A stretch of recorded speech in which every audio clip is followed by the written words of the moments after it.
They're young, they're motivated, and they communicate in ways that some of us have trouble comprehending. I'm talking about the millennial generation. And my first guest says we better learn from this generation of workers because they're changing the professional landscape fast.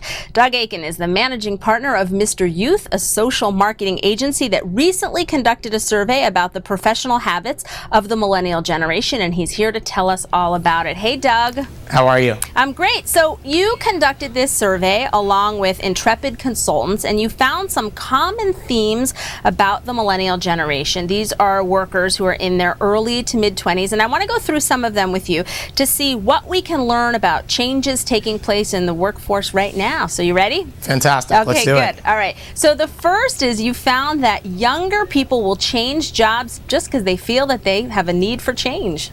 Yep. A lot of it's based on stimulation. They want to be challenged and stimulated, and if they're not, they're quick to leave. So you have very few lifers. You have people at the age of 26 who actually have been through 7 jobs since the age of 18. So they're quick to change if they don't like the environment. And it's not always to change to go to bigger and better. Sometimes it's just a change for change's sake to go to different. Exactly. So it's not only about seniority. A lot of them just want to have their ideas heard. They want to be at a company that they believe in, that they feel has outstanding product, and they feel is very forward thinking. So it's about, they want to be listened to and they want to be heard.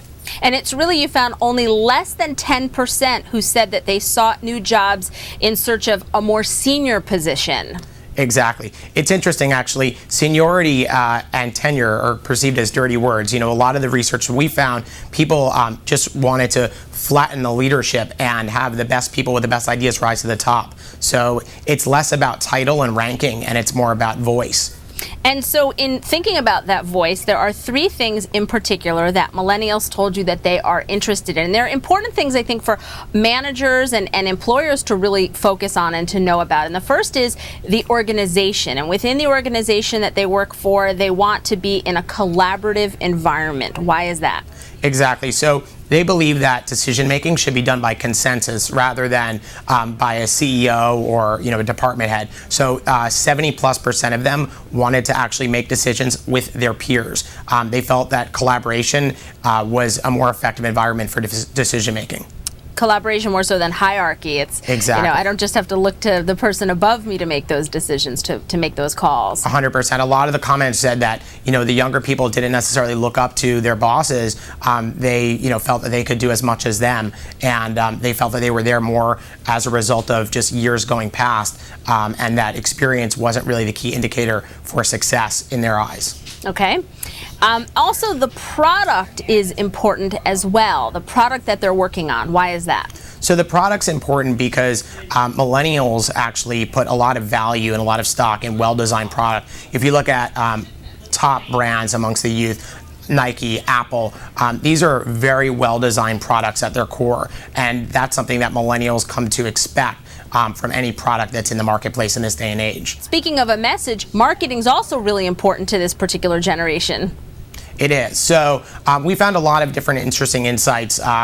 One of them being celebrities really have waned in terms of their popularity. So we did some digital virtual companies that we created, and we found that millennials, 60% of them would not actually use a celebrity in their advertising. They felt that it was inauthentic and that it didn't communicate the value proposition well. It was kind of a pay-to-play model, and they were shifting against that. And they felt that word-of-mouth recommendations from peers, if you look at all the review sites and peer opinions and Facebook, this is where millennials are going to seek information out. So they found the most value in leveraging peer-to-peer and word-of-mouth marketing and advocacy rather than celebrity endorsed kind of messaging. Sure. So at the end of the day, sort of as you look at the whole survey, what does all of this mean for employers when you're looking at recruiting and retaining some of the best talent, knowing that some of the best talent is found among the millennials? What should employers take away from this Sure. as they go out to not only grab but also to retain those people so they don't become the job hoppers who want to move on for the sake of change? Of course. I think you need to keep them stimulated first and foremost. You need to constantly challenge them, introduce new tasks, not not limit them to a specific role or title, but really allow them to transform, the organization and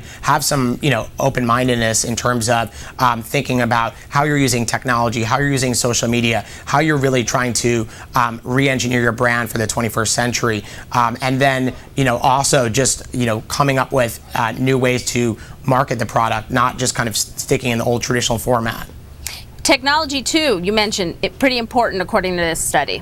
Yeah, so it's interesting. Technology, actually, one of the words that we came through that's really stood out was the notion of invisible technology. If you look at where the Wii is going and Project Natal, technologies are the core of those instruments, but it's really somewhat seamless. Oh, it's fascinating. All right, Doug Akin from Mr. Youth, thanks so much for being here. And you can learn more, and you can also download a full copy of the report on millennials at mryouth.com.